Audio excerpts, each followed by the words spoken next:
위기구조가 있었고요. 평화의 해법 어떻게 찾을 것인지 한번 쭉 반추해보는 그런 시간을 갖도록 하겠습니다. 자, 여러분, 혹 남북미 국가전략, 소위 말하는 우리의 대북 평화주의 정책 내지는 북측의 국가전략, 미국의 한반도 전략이 어떻게 충돌되는지에 대해서 한번 잠시 볼 필요가 있을 것 같은데요.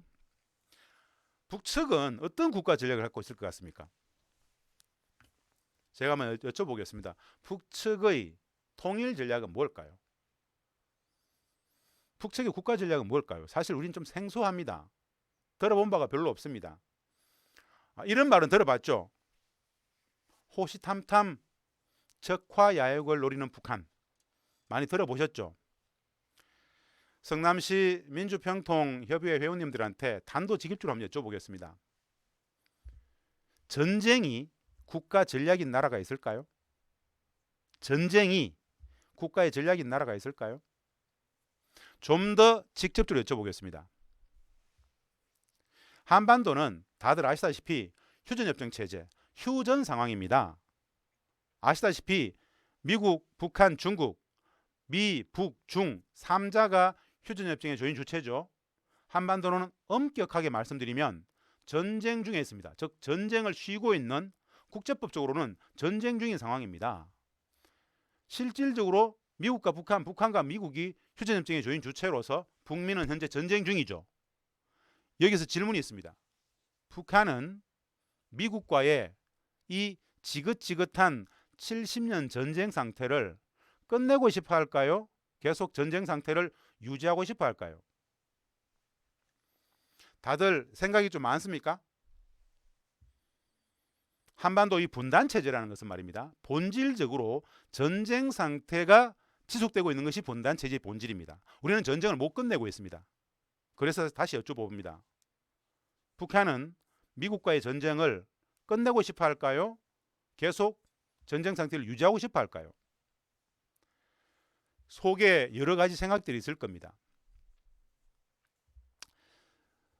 여러 선생님들께 이 말씀을 꼭 드리고 싶네요. 2018년 9.19 평양선언 당시에 문재인 대통령께서는 능라도 5.1 경기장에서 이런 연설을 했었습니다. 다들 기억나실지 모르겠습니다. 우리 민족은 5,000년을 함께 살고 70년을 헤어져 살았습니다. 우리 민족은 우수합니다. 강인합니다. 평화를 사랑합니다. 그래서 우리 민족은 함께 살아야 합니다. 라는 이야기를 했습니다. 그 문장이 기억나실 거예요. 그런데 문재인 대통령께서 이 연설문의 이 부분, 앞부분에 이런 말씀을 하셨습니다. 문재인 대통령께서 작심하고 전 세계를 향해서 했던 대한민국 대통령의 공개적인 대중연설이었습니다. 이렇게 얘기를 했습니다. 나는 북측이 민족의 화해와 평화를 얼마나 갈망하고 있는지 절실하게 확인하였습니다. 라고 이야기를 했습니다. 그렇습니다. 선생님들, 북측은 미국과의 70년 전쟁을 일찍부터 끝내고 싶어 합니다. 전쟁 상태를 종식시키고 평화협정을 체결하기를 원합니다. 사실은 우리가 일상을 살아가는 이 분단체제, 분단구조, 분단은 이런 교육을 하지 않았습니다. 분단체제는 통일교육을 하지 않았죠. 분단체제는 분단체제를 유지, 심화, 확대시키는 분단교육을 했습니다. 감히 북측이 미국에게 종전선언과 평화협정, 즉 평화를 원한다라는 이야기 자체를 못하겠던 시절이었습니다. 적대적 분단체제가 만들어냈던 불편한 진실이죠. 엄존하는 실제 영역 속에서 북측은 미국과의 전쟁 상태를 끝내고 관계 정상화하고 그들도 평화롭게 살기를 원합니다. 다만 적대적 분단체제는 그런 부분들을 우리들의 상식 속에서 가둬버렸습니다. 북측의 국가전략은 다른 게 아닙니다. 미국과의 전쟁 상태를 끝내고 싶어합니다. 그래서 하고 싶어하는 게 있습니다. 그들도 다른 나라들처럼 자유롭게 외국하고 무역도 하고 교류도 하고 협력도 하고 남북 간에 왔다 갔다 하고 여한 간에 북측의 경제를 발전시키길 원합니다. 그러기 위해서는 그들에게 한 가지 조건이 필요합니다. 전쟁 상태를 끝내야만 한다는 생각이 있습니다. 전쟁 중이기 때문에 북측은 미국과 전쟁을 못 끝내고 있기 때문에 미국으로부터 제재를 받고 봉쇄를 받고 비정상적인 상황으로 내몰리고 있습니다. 그래서 북측은 오랫동안 소위 말하는 사회주의 강국 건설, 우리들의 언어로 말씀드리면 그들에게는 인민이 있고 우리는 국민이 있죠. 국민이 행복한 나라, 소위 말하는 인민들이 행복한 나라, 경제적으로 군사적으로 정치적으로 그런 사회주의 강국을 건설하기를 원합니다. 그래서 그 근본 조건을 전쟁 상태의 종식, 실질적인 평화를 구현하고 싶어 합니다. 예전에는 대화와 협상을 잘하면은 평화협정을 미국으로부터 받을 수 있다고 판단했는데 사실은 실패했죠. 김정은 위원장 시절에 그들은 결국 전쟁 상태에 있는 미국에게 미국의 소위 말하는 전쟁 상태에 있는 미국의 핵 선제 공격 전략을 간판 이후에 그들 스스로가 핵을 가지지 않고는 버틸 수 없다고 판단했던 것 같습니다. 이거 아주 중요한 영역입니다. 여러분들에게 한번 여쭤보고 싶습니다. 다시 북은 왜 핵을 가지려고 했을까요? 북은 왜 핵을 가지려고 했을까요? 북한 핵 문제의 본질이 뭘까요? 전쟁을 하기 위해서 가졌을까요? 아니면 전쟁 중에 있는 미국의 핵 선제 공격에 대해서 자신들을 지키기 위해서 핵을 가지게 되었을까요? 사실 이 부분도 우리가 곰곰이 생각해 봐야 됩니다. 제가 선생님들께 한 가지 팁을 드리고 싶습니다. 어떤 팁이냐? 우리가 지난 30년간 북핵 문제, 비핵화를 떠들었습니다. 저는 비핵화할 수 있는 가장 단순한 방법을 알고 있습니다. 어떤 방법이냐? 진짜 비핵화 쉽습니다. 이렇게 하면 됩니다. 북한 비핵화의 가장 핵심은 말입니다. 북이 핵을 가지지 않아도 되는 조건을 만들어주면 됩니다. 북한 비핵화, 북이 핵을 보유하지 않아도 되는 조건을 만들어주면 됩니다. 뭘까요? 실질적인 평화의 구현. 핵을 포기하더라도 그들이 다른 나라로부터 핵으로 공격받지 않는다라는 확신을 심어줘야 됩니다. 근데 우리는 어땠습니까? 북미 전쟁 중에 휴전협정 체제를 계속 유지하면서 미국은 북을 향해서 핵으로 공격할 수 있다라고 이야기하면서 북에게는 핵을 포기하라고 합니다. 사실은 성립이 되지 않습니다. 진짜 북에게 비핵화를 요구하려면 한 가지를 들어주면 됩니다. 종전평화협정을 체결하고 실질적으로 한반도의 평화가 구현돼 버리면 북은 핵을 가지지 않아도 됩니다. 이 북핵 문제의 본질을 좀 볼 필요가 있습니다. 여하간에 북측은 실질적인 평화를 구현하고 미국과도 관계 정상화해서 자유로운 무역도 하고 교역도 하고 소위 말하는 그들의 경제를 정상화시키고 싶어 합니다. 그들의 경제가 어려울 수밖에 없는 것은 전쟁을 못 끝내고 있는 비정상적인 상황 속에서 제재 봉쇄가 워낙 가혹하기 때문에 경제가 어려운 겁니다. 그들이 그 경제를 살리기 위해서 핵을 포기할까요? 그들은 이런 생각을 합니다. 전쟁이 안 끝난 상황 속에서 핵을 포기하게 되면 생존권을 파는 행위라고 생각합니다. 북핵 문제의 본질입니다. 우리에게는 전쟁 상태를 끝내는 즉 평화를 구현하는 것이 기본 과제입니다. 북도 마찬가지입니다. 이런 측면에서 본다라면은 북측은 여하간에 미국과의 관계 정상화, 종전평화협정 체결을 통해서 실질적인 평화를 구현함으로써 그들의 경제, 그들의 국가를 정상적인 상태로 발전시켜 가고 싶다라는 게 북측의 전략입니다. 별로 특별한 게 아니죠. 모든 나라, 모든 국가, 모든 정부가 그 공동체 성원들 국민 행복이 국가의 절대 가치인 것처럼 북측도 마찬가지입니다. 이건 북측의 국가 전략의 기본입니다. 이것을 먼저 우리가 인식할 수 있어야 됩니다. 두 번째 한번 보겠습니다. 미국 트럼프 대통령은 조금 이상한 대통령이었습니다. 아시다시피 기존의 미국의 대북 전략은 사실은 완벽한 봉쇄, 제재, 북에 대한 굴복을 강요하는 전략이었습니다. 그런데 트럼프 대통령은 조금 달랐습니다. 여하간에 한국 전쟁 70년 상황 속에서 전쟁이 끝나지 않은 상황 속에서 미국의 대통령이 북측의 최고 지도자들 만났던 최초의 대통령입니다. 2018년 6.12 싱가포르 합의가 있었죠. 트럼프 대통령은 기존 역대 미국 대통령들과는 좀 많이 달랐습니다. 예전부터 트럼프 대통령은 북한 핵 문제, 해법을 늘 이야기했었습니다. 그리고 외국 문제에 별로 이렇게 관심을 가지질 않았습니다. 소위 말하는 군사적 패권 국가로서의 미국의 일방주의를 다른 나라들한테 이렇게 특별히 관심이 없었습니다. 그런데 사실은 이런 트럼프 대통령의 좀 독특한 스탠스 입장들이 사실은 네오콘들을 극복하지 못했었는데요. 애초에 트럼프 대통령은 신고립주의라 그래가지고요. 다른 나라 문제에 더 이상 간섭하지 않겠다. 미국은 더 이상 세계 경찰 하지 않겠다.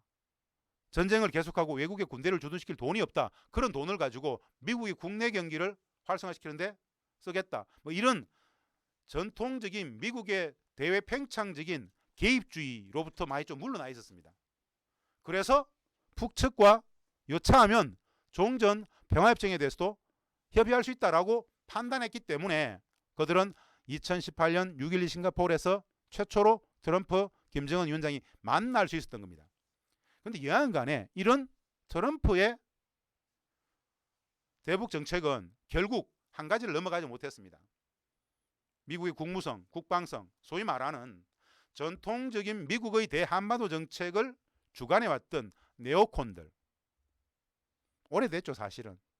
한반도 분단체제 유지가 전략인 전쟁 상태를 계속 유지하면서 적대적 분단체제 속에서 북측을 빌미로 분단체제 속에서 북측을 적대화하면서 일본, 대한민국, 대만, 필리핀까지 태평양 전략의 거점 국가들을 중심으로 대중국, 대러시아 봉쇄 전략의 기본 가치를 두고 있는 이 네오콘들, 이들의 벽을 넘어갈 수 없었습니다.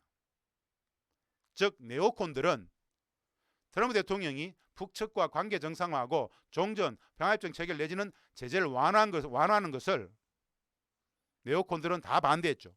결국 2018년 6.12 싱가포르 합의도 하고 몇 번 만났습니다만은 2019년 하노이 노딜로 좌절됐죠. 결국 트럼프 대통령도 네오콘들을 넘어가지 못했다. 이런 정도의 말씀을 드릴 수 있습니다. 이게 바로 지난 2년 8개월의 미국의 상황이었다라고 말씀드릴 수 있습니다. 다음, 우리 위원님들께 다들 잘 아시죠? 문재인 정부의 대북 정책은 명확합니다. 오직 평화, 핵과 전쟁이 없는 한반도, 남북이 상호 존중하고 6.15 14로 돌아가고 북측 체제의 안전을 보장하는, 즉 북측을 적으로 상정하지 않겠다. 북측 체제의 안전을 보장하는 한반도의 비핵화를 추구하겠다. 내지는 평화체제를 구축하자. 남북합의 법제화하고 모든 남북합의는 정권이 바뀌어도 개선돼야 된다. 이런 주장들을 했습니다. 그리고 종전선언과 평화협정 체결까지 강하게 이야기를 했었습니다. 우리는 문재인 대통령의 이 정책을 잘 압니다. 그런데 2018년, 19년, 2010년 현재까지 봤을 때 근본적인 한계가 있죠. 우리 위원님들께서 다들 잘 아시는 이야기입니다. 70년 분단체제, 한미동맹. 사실 우리 한국 정부의 기본 한계가 있습니다. 바로 한미관계인데요. 아시다시피 한미관계는 대등한 관계가 아닙니다. 불평등 관계입니다. 대한민국 대통령이 문재인 대통령께서 김정은 국무위원장과 2018년 4.27 판문점 선언에서 올해 안에 종전선언하고 평화협정을 체결합시다라고 약속을 하고 합의를 하고 선언을 했지만 결국 2018년 4.27 판문점 선언의 종전 평화협정 체결은 지금까지 되지 않고 있습니다. 남과 북과 남은 분명히 합의했는데 왜 안 될까요? 다들 잘 아시다시피 미국의 반대죠. 사실은 2018년 4.27 판문점 선언에서 우리는 휴전협정의 조인 당사자가 아니기 때문에 북측하고 종전 평화협정을 약속할 수 있는 위치가 아니었습니다. 그럼에도 불구하고 당시에 트럼프 대통령은 문재인 대통령에게 종전 평화협정을 양해했습니다. 트럼프 대통령이 문재인 대통령에게 종전 평화협정 정도를 양해했기 때문에 문재인 대통령은 과감하게 김정은 국무위원장과 종전 평화협정을 합의할 수 있었던 겁니다. 그랬는데 이후에 트럼프 대통령이 네오콘들을 넘어가지 못하는 과정 속에서 우리도 종전 평화협정의 약속을 결국 지키지 못했죠. 이게 사실은 우리 정부의 기본한 게 불평등 한미 관계에 지금 발목 잡혀 있는 상황이다. 이렇게 보시면 남북미 3자 간의 역학관계가 조금 눈에 들어오실 겁니다. 자, 우리는 지난 2년 8개월 평화를 위한 대장정을 했습니다. 성과 한계 좌절이 있었는데요. 우리들 다들 봤던 내용들입니다. 한번 지난 시간들을 한번 쭉 반추해 보겠습니다. 이 지난 2년 8개월간 이 한반도에서는 남, 북, 미 3자 간에 어떤 성과 한계 좌절들이 있었는지 지난 시간들을 한번 공유해 보겠습니다. 다들 기억나시죠? 2018년 평창 동계올림픽입니다. 북측은 2018년 1월 1일 신년사에서 같은 민족으로서 평창 동계올림픽이 국제적인 대제전이 될 수 있도록 평창 동계올림픽에 선수단을 파견할 용의가 있다라고 먼저 제안했고 우리가 그걸 받았고 그 고위급 회담으로 나아가면서 결국 4.27 판문점 선언을 만들어냅니다. 1차 남북 정상회담이었습니다. 현 정부 들어서 최초의 정상회담이었는데요. 이 4.27 판문점 선언의 핵심은 제일 오른쪽이 보이십니까? 평화체제 구축 관련해 가지고 올해 안에 종전선언하고 평화협정을 체결하자라는 약속이었습니다. 어마어마한 합의죠. 남북 간에 평화협정을 이렇게 합의했던 것은 최초의 사례입니다. 다시 말씀드리지만 한반도는 남북 이 한반도는 현재 전쟁 중인 상황입니다. 전쟁을 못 끝내고 있습니다. 70년 분단체제는 본질적으로 전쟁 상태의 지속이 분단체제의 본질적 속성입니다. 이 전쟁의 실질적인 주체는 휴전협정의 조인 주체인 미국과 북한이죠. 북미는 전쟁 중입니다. 그런 상황 속에서 문재인 대통령은 트럼프 대통령의 양해를 받아가지고 북측과 올해 안에 종전선언하고 평화협정을 체결하자라고 합의를 했습니다. 종전선언은 여러분들 어떻게 생각하십니까? 지난 70년간 우리가 잘 몰랐지만 휴전 상황은 전쟁 중인 상황입니다. 5천만 국민들이 전쟁적 상황에 70년간 방치되고 있었다. 이런 생각을 해본 적 있습니까? 우리 눈앞에 현재 전쟁이 없고 열전은 없지만 그러나 국제법적으로 전쟁 중이라는 상황들을 우리가 잘 모르고 있었습니다. 사실은. 엄밀히 이렇게 말씀드릴 수 있습니다. 북미는 말입니다. 상호 선전포고 없이 상대방을 공격할 수 있는 체제입니다. 이 휴전협정 체제는. 우리의 의지와는 무관하게 우리 가족과 공동체 5천만 국민들이 내지는 8천만 이 땅을 자라는 모든 성원들이 전쟁으로 내몰릴 수 있는 상황이 현재의 분단체제 즉 휴전협정 체제입니다. 그래서 전쟁은 지옥이지 않습니까? 여하간에 전쟁을 빠르면 전쟁을 끝낸다는 것은 절대선에 가깝습니다. 모든 비정상이 바로 전쟁 상태이기 때문에 그렇습니다. 전쟁 상태이기 때문에 전쟁 상황이기 때문에 북은 군사적 에너미입니다. 헌법적 가치의 평화 통일을 진짜 이야기하려면 전쟁 상태는 조금씩 하고 종전선언 정도는 하고 평화협정 체결로 나아가야 됩니다. 이게 국민 행복, 국민 기본권의 기본 영역입니다. 전쟁 상태에 계속 5천만 국민들이 놓여져 있는 것을 감수하시겠습니까? 아니면 일단 전쟁은 끝내자라는 것에 대해서 주장하시겠습니까? 종전선언은 여하간에 거의 절대선에 가깝습니다. 빠르면 빠를수록 좋은 것이 종전선언입니다. 전쟁이 끝나면 적이 사라집니다. 그때부터 평화를 어떻게 만들 것인지 협의를 하면 되는 것입니다. 지난 70년의 이 한반도 남북미 관계는 종전평화협정을 지속적으로 요구했던 남북과 사실은 휴전협정 체제를 유지하려고 했던 미국적 이해관계가 충돌되었던 지점입니다. 여하간에 4.27 판문점 선언에서 종전평화협정을 합의했습니다.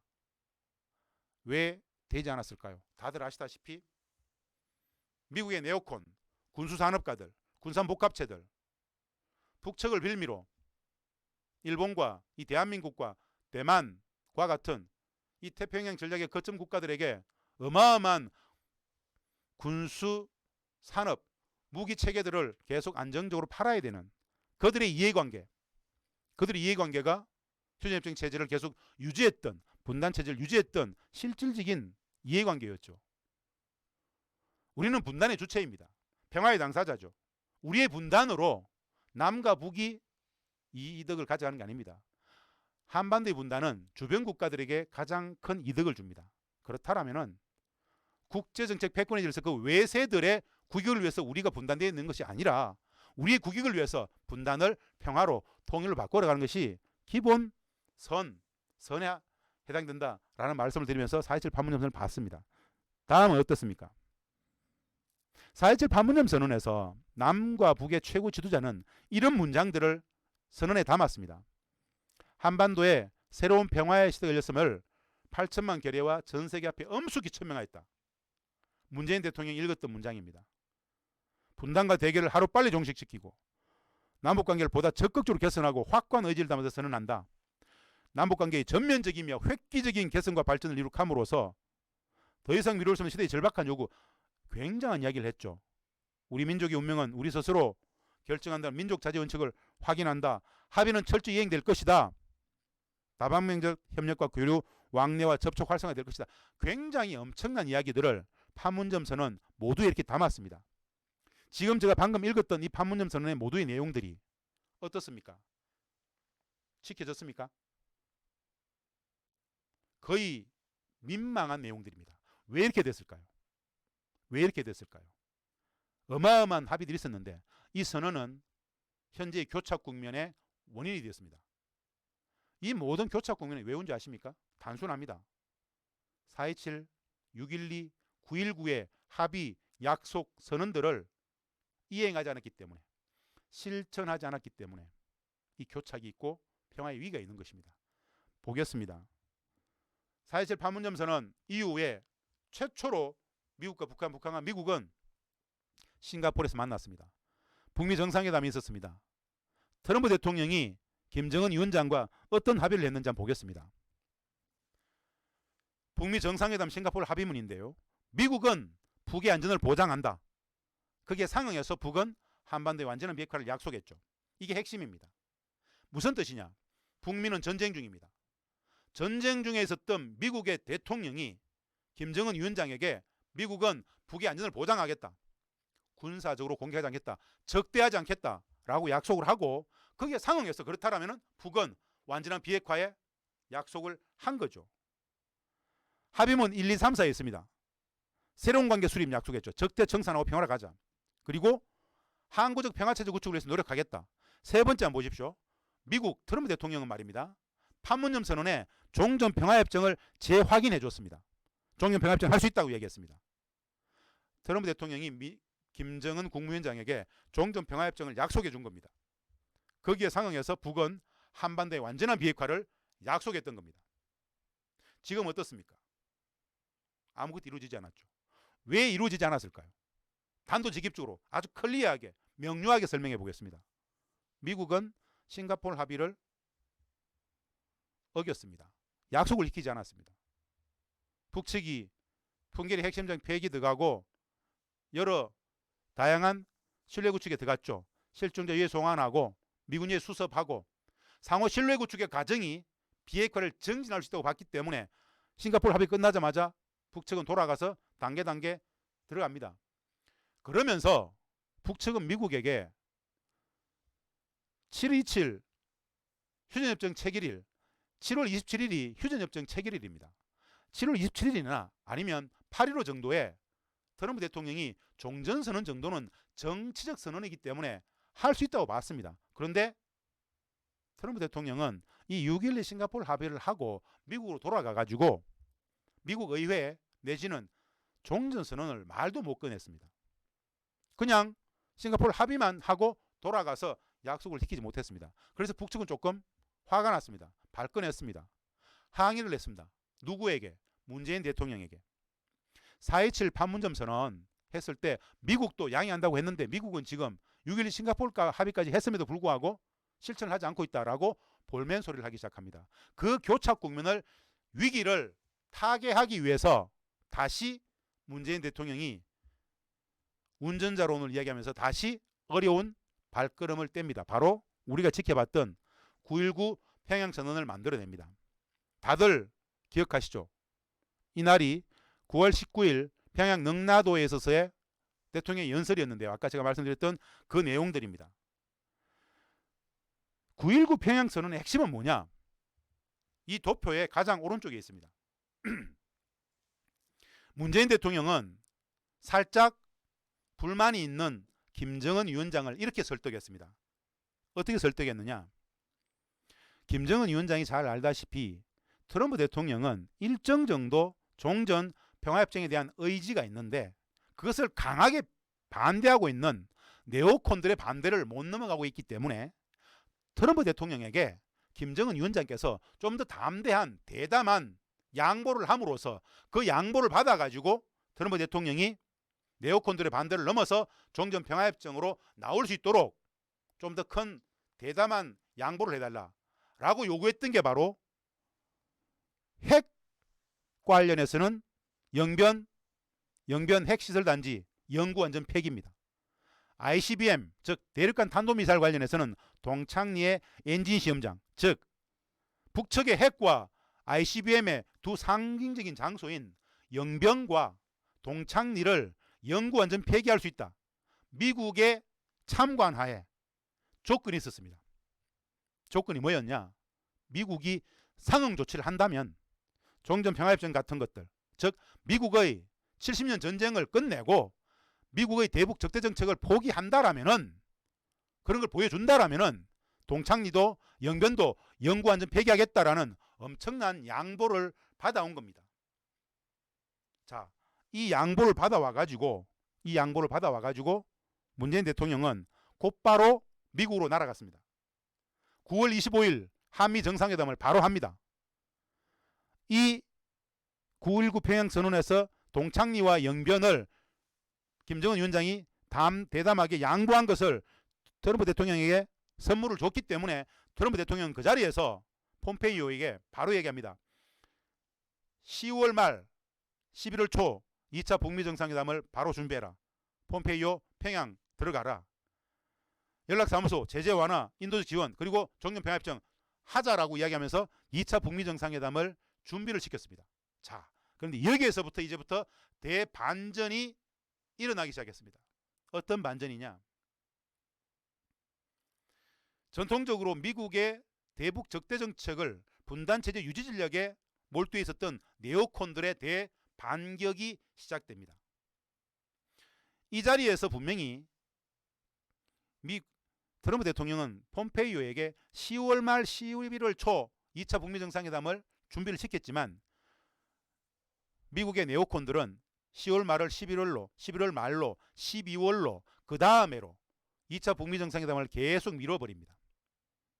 그 와중에 소위 말하는 한미 워킹그룹 네오콘들은 남과 북의 최고 지도자의 합의였던 4.27 판문점 선언과 9.19 평양선언에 여러 많은 합의들을 미국과 사전 협의하게 하고 단 하나도 실천하지 못하도록 묶어버립니다.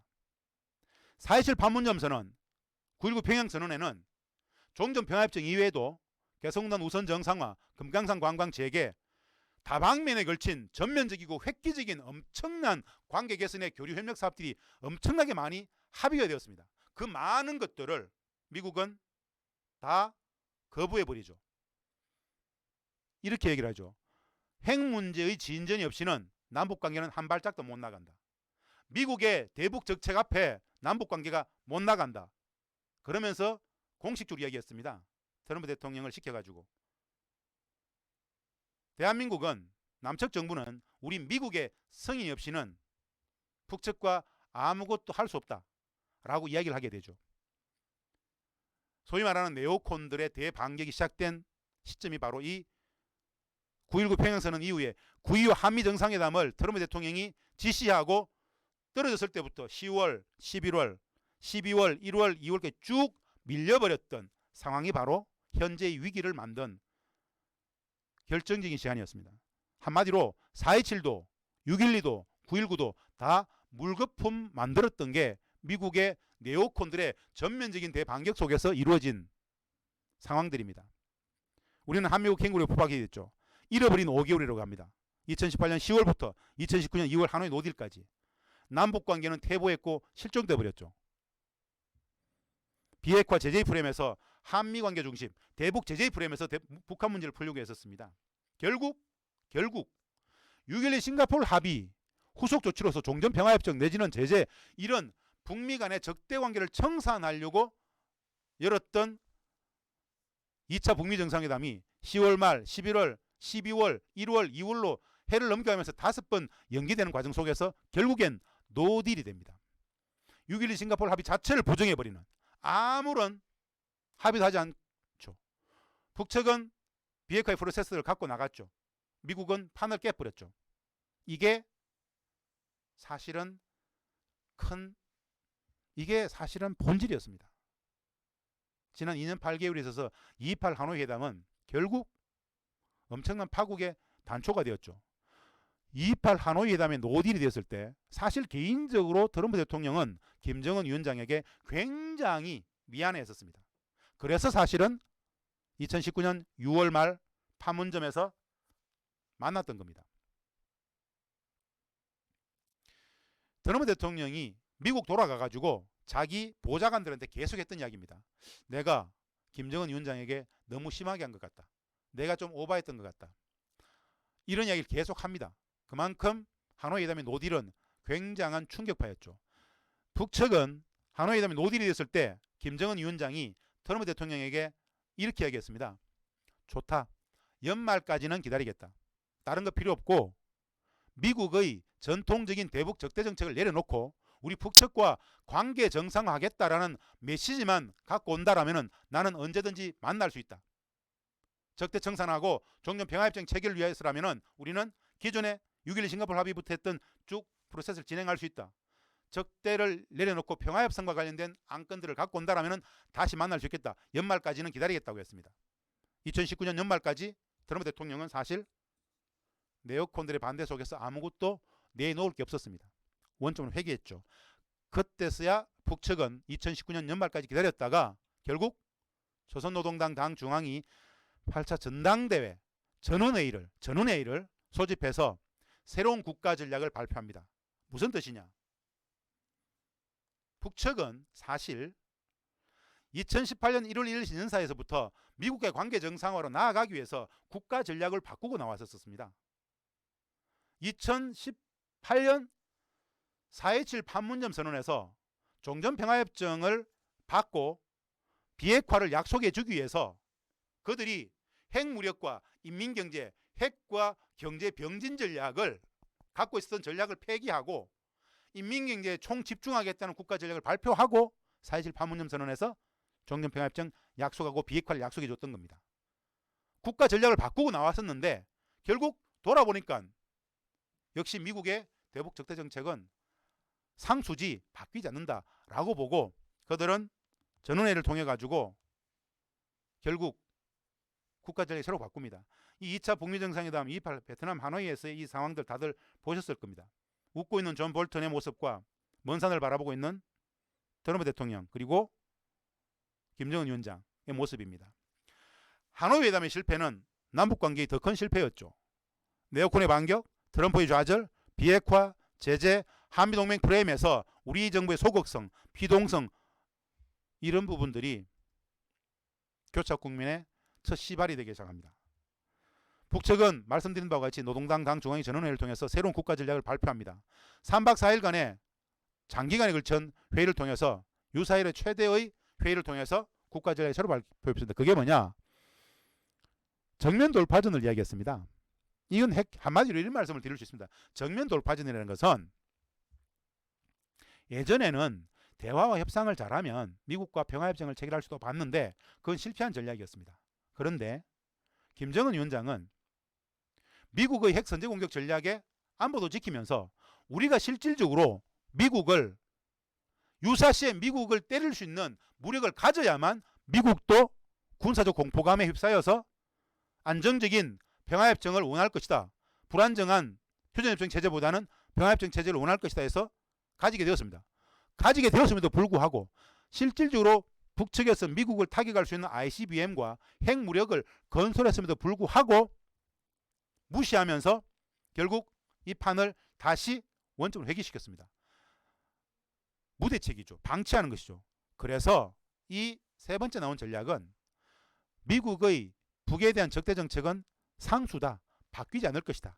앞으로 미국의 대북 적대 정책을 상수로 두고 미국의 대북 적대 정책 상수인 상황 속에서 우리는 자강하고 자립하고 자주국방하고 나아가야 된다. 미국과는 관계 정상화가 되지 않는다. 그건 상수로 두자. 그 속에서 우리는 더욱더 허리띠 졸라매고 자력 갱생, 자력 국방, 자강의 길로 나아가야 된다라는 전략을 채택했던 겁니다.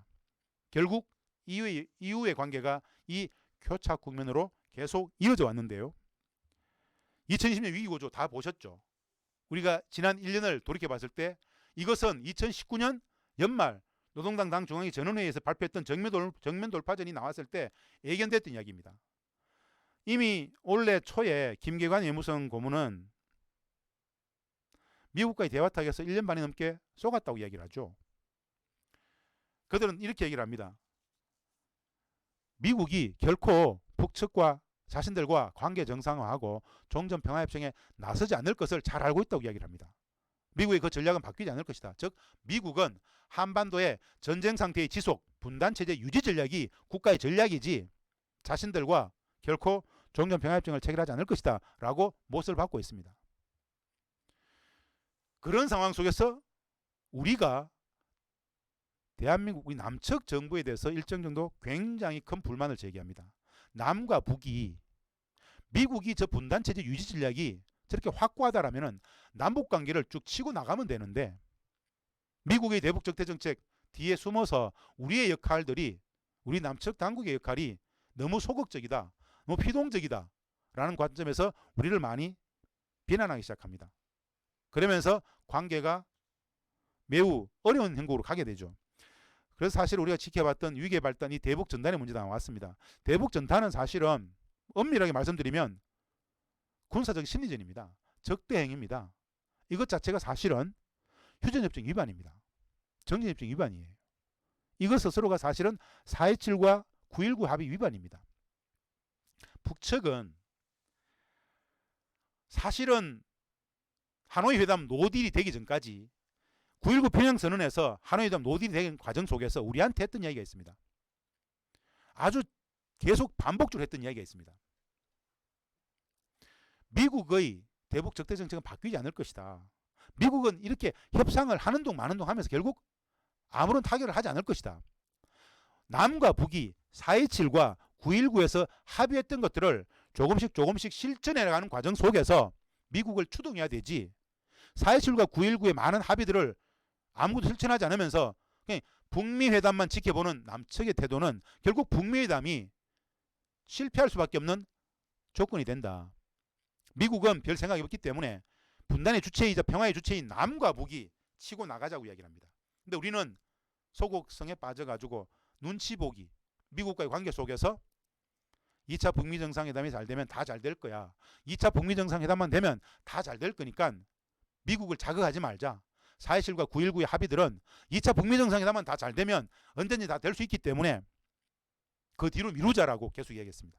결국 2차 북미 정상회담에서 하노이 노딜이 되자마자 4.27과 9.19는 하나도 실천하지 못했던 내용들이 그 이후에 전혀 한 발짝도 못 나가는 자가당착에 빠지게 됐죠. 악순환이었습니다. 이 과정 속에서 북측은 4.27과 9.19 합의해놓고 선언해놓고 약속해놓고 하나도 실천하지 않을 거 파기하자라고 이야기합니다. 그 상징으로서 우리가 지켜봤던 6월 13일부터 쭉 치고 나왔었죠.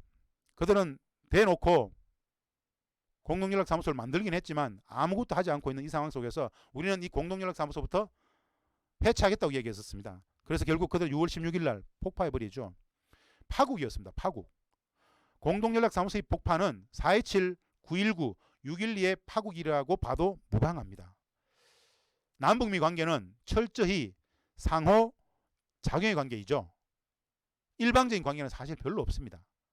철저히 상호작용의 관계인데 우리는 분단체제 속에서 상호작용의 관계를 잘 모를 뿐입니다. 일방성만 볼 뿐이죠. 저 위기가 결국 김정은 위원장의 대남 군사행동 보류로서 사실 일단락이 되는 듯 했습니다. 이후에 남북 최고 지도자 간 현재의 남북관계는 딱 한 가지만 살아있습니다. 판문점 연락선도 없고요. 많은 기존의 남북 간의 한라인들도 다 사라졌습니다.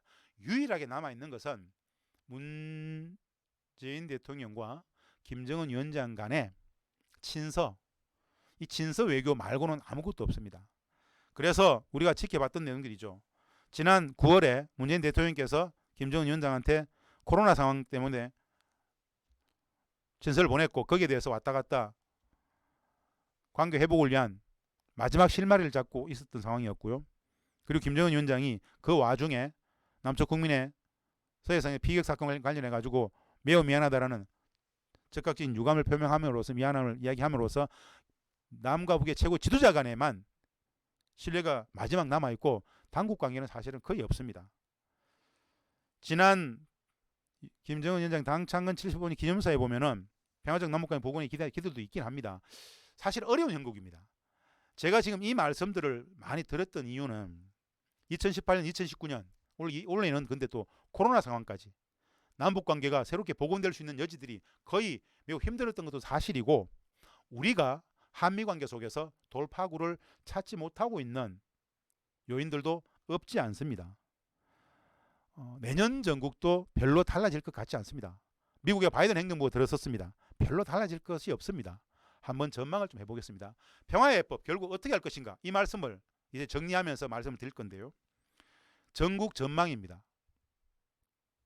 미국의 입장에서 트럼프 대통령이 지금 내년 1월 20일이면 바이든 행정부로 넘어갈 것 같습니다. 거의 그렇게 되겠죠. 근데 미국 입장에서는 현재의 상태가 최선의 상태입니다.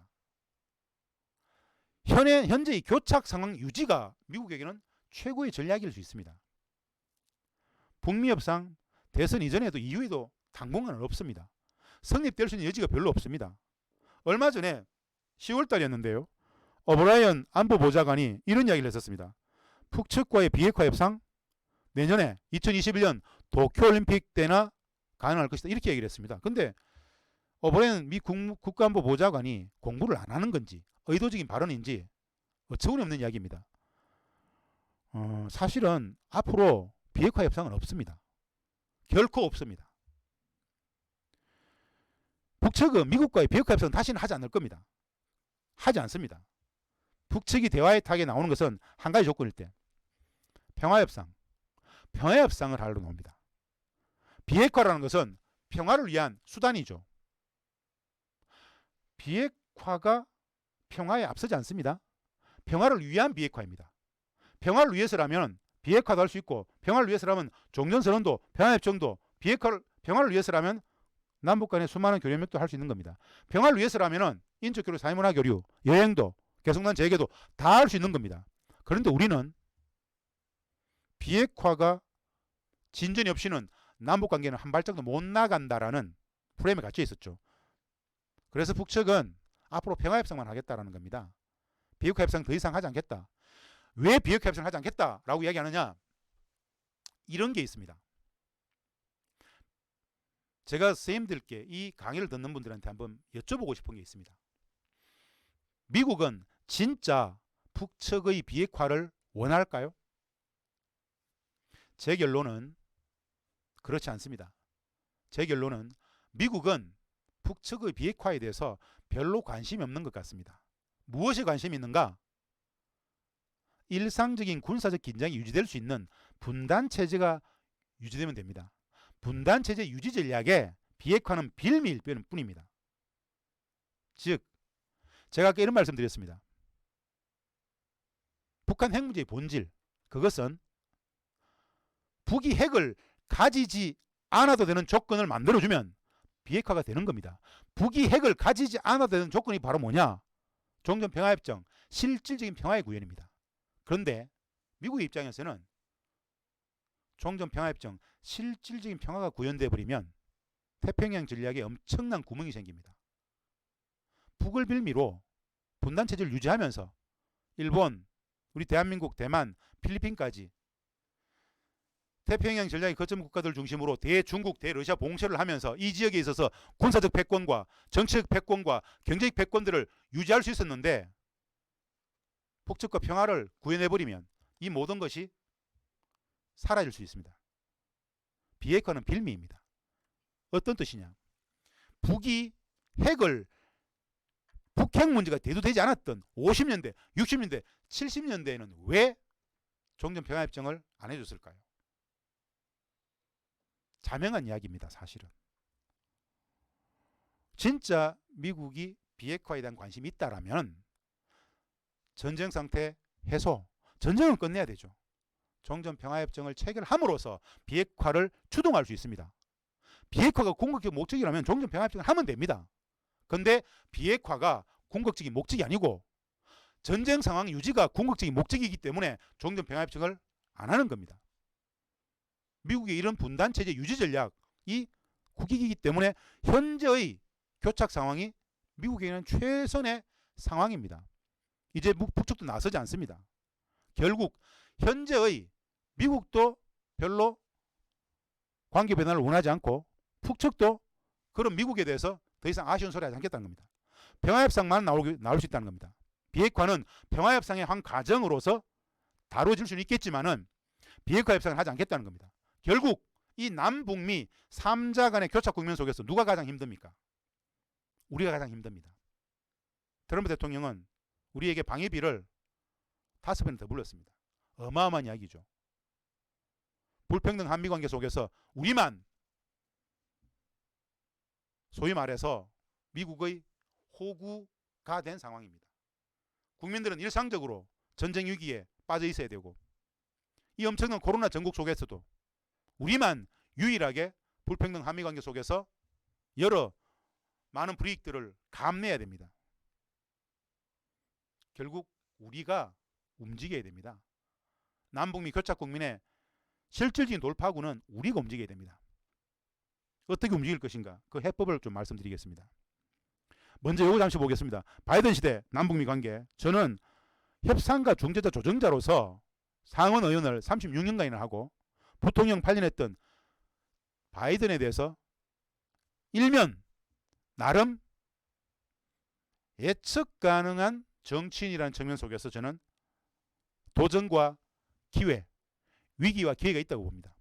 여하간 간에 종전선언 정도는 우리가 받을 수 있다고 봅니다. 물론 네오콘들의 그 엄청난 벽들, 미국의 정치 관료들, 자본가들, 그들은 하나의 구조입니다.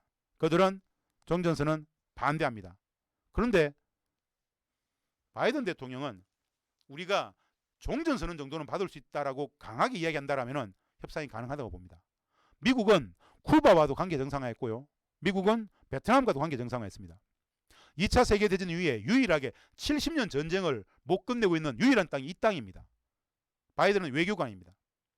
외교가 주 전공 영역이에요. 그렇다면 전쟁 상태는 끝내자라고 이야기할 수 있을 겁니다. 그게 저는 기회라고 봅니다.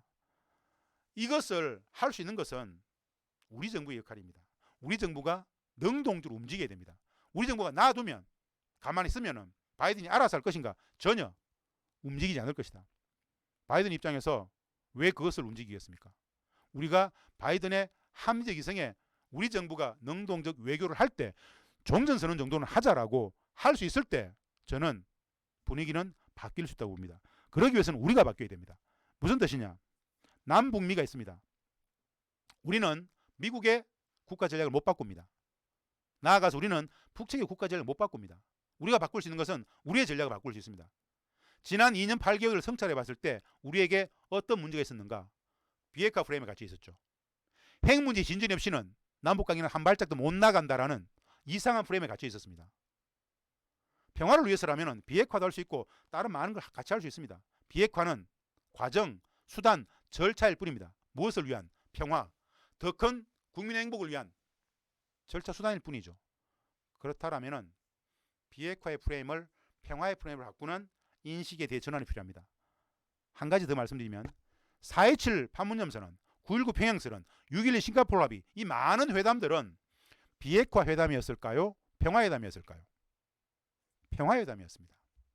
그 엄청난 평화 중에 일부분이 비핵화 문제였어요. 그렇다면 우리 스스로 비핵화 프레임에 갇혀있었던 자가당착을 넘어서 평화의 프레임으로 넘어와야 됩니다. 비핵화의 프레임을 평화의 프레임으로 바꾼다는 것은 말입니다. 여러 가지 다양한 부분들을 바꿀 수 있습니다. 첫 번째, 비핵화 프레임에서 평화의 프레임을 바꿔야 됩니다. 비핵화는 평화의 수단입니다. 평화를 위해서는 남북협력을 동시에 추진할 수 있어야 됩니다. 비핵화의 프레임을 평화의 프레임에 바꾸게 되면 정부의 역할이 바뀌어집니다. 정부는 비핵화의 중재자가 맞죠. 핵 문제는 북미 간의 문제입니다. 비핵화의 중재자가 맞아요. 그런데 평화의 프레임을 바꾸면 우리는 중재자에서 능동적 주체자, 당사자가 됩니다. 우리 정부의 적극적 역할들을 고양시킬 수 있겠죠. 세 번째, 비핵화의 프레임을 평화의 프레임에 바꾸면 비핵화는 말입니다. 정책 중심 축이 한미동맹, 한미공조, 즉 미국의 대북 제재의 틀에서 북한 문제를 푸는 것입니다. 진전될 수가 없습니다. 비핵화의 프레임을 평화의 프레임을 바꾸면 남북공조, 민족공조를 통해서 화해협력을 나갈 수 있고 때에 따라서는 남북 문제를 중심, 남북관계를 중심축으로 미국 문제도 풀 수 있어야 되는 겁니다. 분단 극복, 평화의 문제입니다. 국민 생존권을 전쟁 상태에서 평화로 만드는 가장 엄청난 기본의 영역입니다. 국민은 국가의 목적이고요. 국민은 정치의 목적입니다. 국민 행복은, 국민 기본권은 눈치 보고 양보하는 영역이 아닙니다. 그런데 우리는 종전선언조차도, 평화협정 체결조차도 미국의 눈치를 봐야 됩니다. 이건 말이 안 되죠. 대한민국의 국가적 영향은 엄청나게 커졌습니다. 이미 21세기 트럼피즘, 트럼프 현상은 미국의 태조를 상징합니다. 그렇다면 국민 행복, 국익, 우리 국익 중심의 외교, 국민 행복은 양보하는 것이 아니다 라는 관점에서 종전평화협정을 이야기할 수 있어야 됩니다.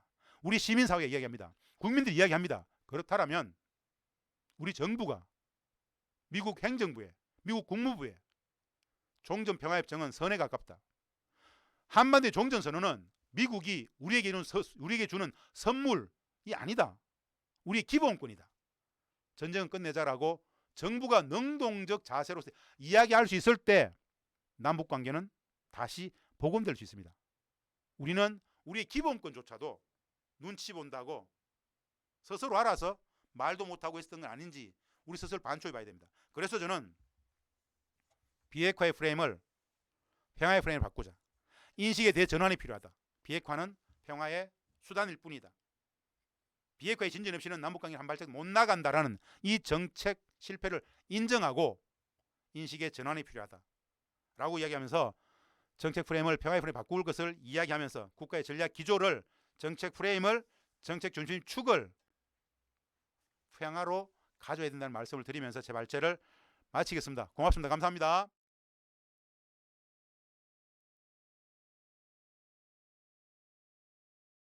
네, 방금 질문은 개성공단 재개와 관련된 입장을 방금 물어주셨습니다.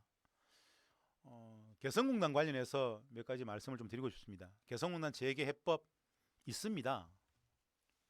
충분히 재개할 수 있습니다. 기본적으로 우리가 개성공단 어차피 분단 체제가 인식이 공유가 전혀 안 되기 때문에 개성공단에 대해서도 잘 모릅니다. 많이 제대로 안 알려졌습니다.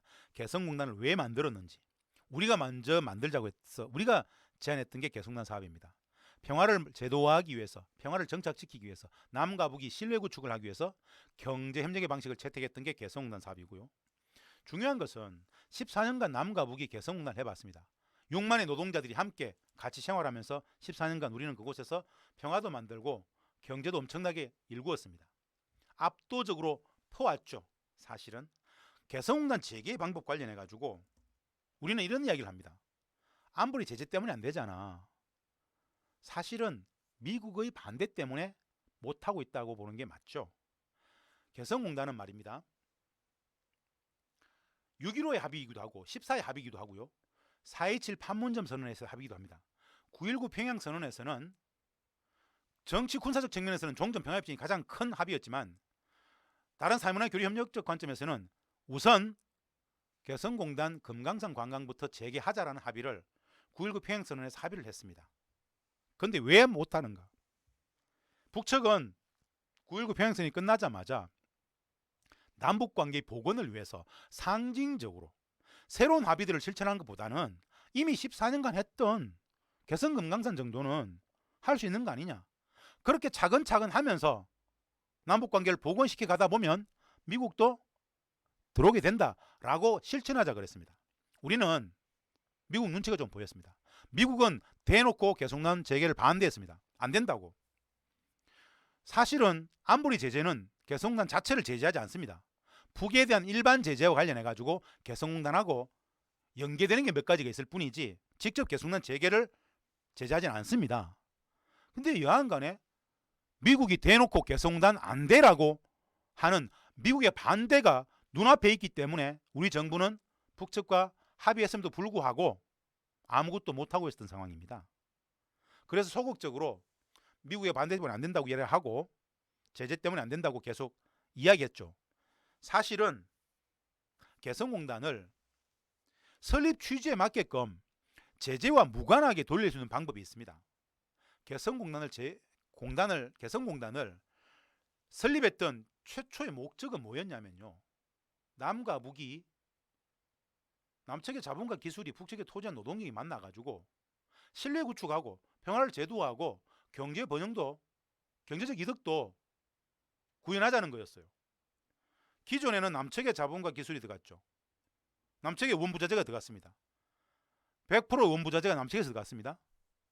그래서 제품을 만들어서 제품의 100%가 남측으로 나왔습니다.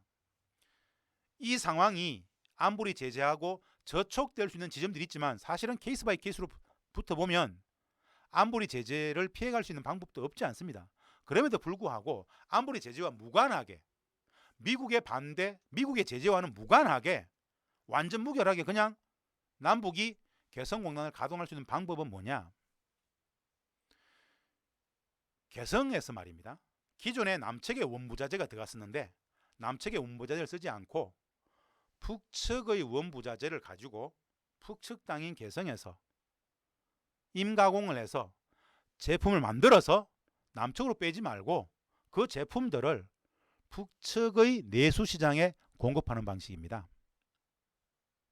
똑같이 남과 북이 같이 일을 합니다. 이들은 인적 교류는 제재 위반이 아닙니다. 우리는 북측에 갈 수 있습니다. 북측 사람들도 나올 수 있습니다. 근데 우리 남측 사장님들이, 남측의 기술자들이 기술협력, 인적 교류 협력을 하는 거예요.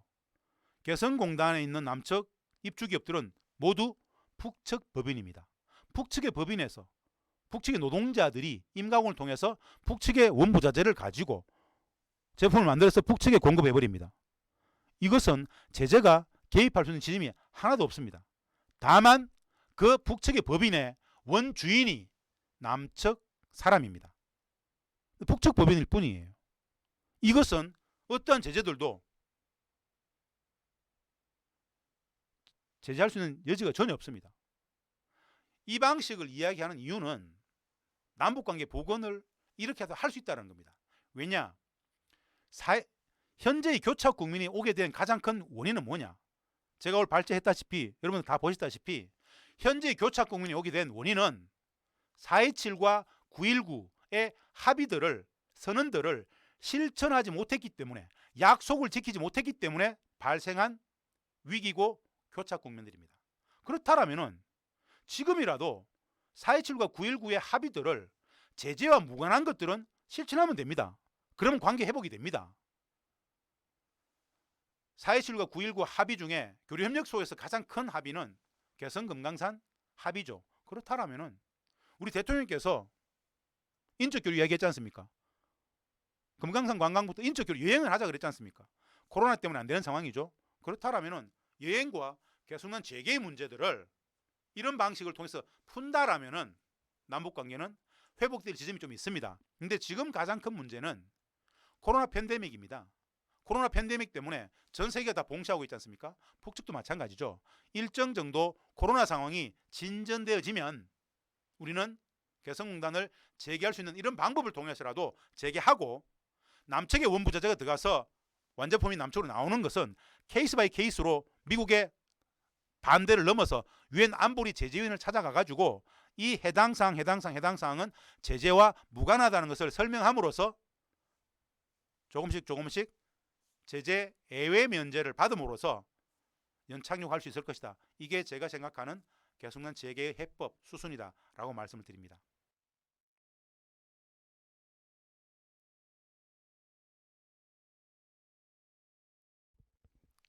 네, 음, 아주 본질적인 질문 같습니다. 사실은 간단한 문제가 아닙니다. 무슨 뜻이냐? 우리 선생님들 다들 잘 아시다시피 아는 만큼 보이죠. 아는 만큼 질문도 할 수 있습니다. 남북관계라든가 평화, 개성공단 재개, 금강산 이런 거 관련해서 우리는 무엇을 할 수 있을까요? 가장 기본적으로 저는 인식이라고 생각합니다. 인식. 인식이 가장 중요하다고 생각합니다. 모든 것은 인식이 결정합니다. 그런데 한 가지 안타까운 이야기를 먼저 또 말씀드립니다. 왜 제가 아는 만큼 보인다, 인식이 중요하다고 말씀을 드리느냐? 소크라테스가 유일한 선은 알미요, 유일한 악은 무지다라고 이야기를 했는데요. 무지가 악이 될 수 있다라는 이야기입니다. 너무나도 애석하게도, 너무나도 슬프게도 우리가 생을 살아가는 이 분단 구조 내지는 누군가는 분단 체제라 그죠? 분단 체제는 적지 않은 불편한 진실들을 만들었습니다. 가르치지 않았습니다. 공유하지 않았습니다. 거의 가르치지 않았습니다. 무엇을 가르치지 않았는가? 이 공동체를 살아가는 이 공동체의 성원으로서, 국민으로서 반드시 알아야 되는 통일의 문제, 평화의 문제, 분단 극복의 문제, 내 기본권을 지키는 이 영역에 대해서 남북관계, 북한 문제, 통일 문제를 전혀 가르치지 않았습니다. 그래서 잘 모릅니다. 늘 우리는 뉴스를 통해서 분단 체제가 유지되는 가장 큰 천병에 분단 뉴스 회사들이 있습니다. 일상적으로 북을 욕하게 하는, 화해니, 협력이니, 나눔이니, 배려니, 관용이니, 포용이니 이런 것보다는 적대, 정오, 반목, 질시, 폭력, 전쟁, 불신의 담론들을 계속 주입시킵니다. 헌법에는, 헌법적 정신에는 평화와 통일을 헌법의 가치로서 박아두고 있으면서 국가의 공식 통일 방안인 민족 공동 통일 방안도 있고, 민족 공동 통일 방안은 남과 북이 평화를 만들기 위해서는 기본적으로 체제와 제도의 다름에 대해서 상호 존중할 수 있어야 된다. 상호 존중의 정신을 그렇게도 명확하게 이야기하면서도 우리는 북을 존중하지 않습니다. 북은 그냥 적입니다. 나쁜 놈들, 찌질이들, 루저들, 극복의 대상, 혐오의 대상, 적으로 만들어버리죠. 매일같이 적이라고 가르칩니다. 매일같이 적이라고 가르치면서 무슨 평화를, 무슨 통일을 이야기하겠습니까? 분단체제의 속성입니다. 매일같이 군사적 에너미, 적으로서 늘 가르치면서 우리 요즘 아이들은 통일에 관심이 없어 라는 말도 안 되는 이야기들을 합니다. 이게 분단체제의 본질이고 분단체제의 속성입니다. 분단은 어떻게 유지되는가? 분단이 70년간 유지되었던 가장 단순한 방법입니다. 매일같이 하루도 빠짐없이 북을 욕만 하면 됩니다. 아니면 말고식으로. 거짓도 좋습니다. 소설도 좋습니다. 그냥 나쁜 새끼들, 찌질한 놈들 욕만 하면 되죠. 그랬기 때문에 우리들의 분단체제가 70년간 내려먹였던, 주입했던 북에 대한 인식이 매우 혐오스럽고 아주 이상한, 종잡을 수 없는 나쁜 찌질한 루저들로서의 북이죠. 알아야 됩니다. 진짜 알아야 됩니다. 우리의 상식 속에 있는 분단체제 70년이 우리에게 사실은 강요했던 적으로서의 북이 아니라 실제 하는, 엄존하는 진실의 북한. 그들은 어떤 생각을 갖고 있으며, 어떤 생활을 하며, 어떤 생활 양식, 가치 규범, 사고방식, 그들은 우리 남측 사람들을 어떻게 동포로 생각하는지, 이런 것들을, 그들의 윤리, 그들의 도덕을 아는 과정, 북을 온전히 제대로 알게 되면 분단체제는 하루도 버티지 못합니다. 참으로 많은 거짓들이 동원되어졌던 게 분단체제였는데요. 성남시 민주평통에서 이런 관계 개선들을 위해서 무엇을 할 수 있을 것인가? 저는 인식의 전환은 교육으로부터 시작한다고 합니다. 교육의 중요성, 이런 교육들이 많아야 됩니다. 그리고 분단체제의 이상한 교육 말고요, 솔직히 말씀드리겠습니다. 우리는 반공교육을 받았습니다. 반공, 해야 할 땐 해야 되겠죠. 화해 협력을 이야기하기 위해서는 실제하는 북에 대해서 평화교육을 받아야 됩니다. 분단체제가 어떻게 유지되는지, 분단의 폐해가 어떤 것인지, 분단이라는 것이 우리의 삶을 어떻게 옥죄고 있는지, 그 분단의 본질도, 분단의 기원도, 이 분단은 외세가 그들의 국익을 위해서 이 땅을 갈랐던 겁니다. 우리는 여전히 그 분단체를 살고 있습니다. 이 분단의 본질을 알게 되고 통일의 개념 과정을 알게 되고 실제하는 북을 제대로 이해할 수 있을 때 우리는 뭐든지 할 수 있습니다. 그래서 저는 가장 중요한 것이 인식, 제대로 된 통일교육, 제대로 된 통일교육을 민주평통 성남시 협의회에서 지속적으로 한 번에 끝내지 말고 지속적으로 계속 좀 반복적으로 하나 쌓아가는 과정 속에서 해야 할 일들은 무궁무진하게 많아질 것이다 라고 판단을 합니다.